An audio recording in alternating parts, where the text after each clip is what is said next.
اقبال من از حادثه عشق بلند است، ورنه همه احوال جهان پر ز گزند است.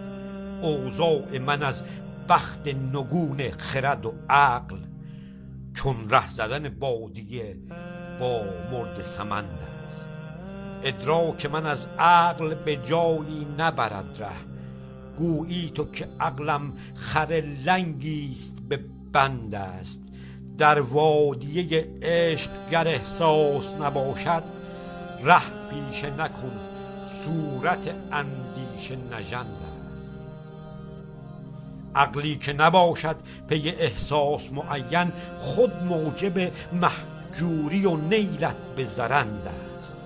در عیش اگر آیی ز بیابان به سراچه، یارت نشود یار چو زهرت همه قند است.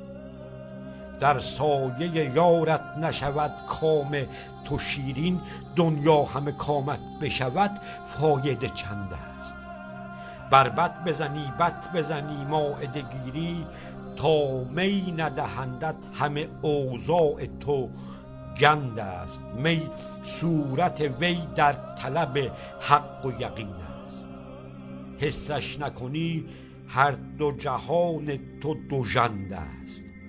هشدار که بی یار به جایی نشود ره، گر طالب عشقی ره تو قاعده مند است.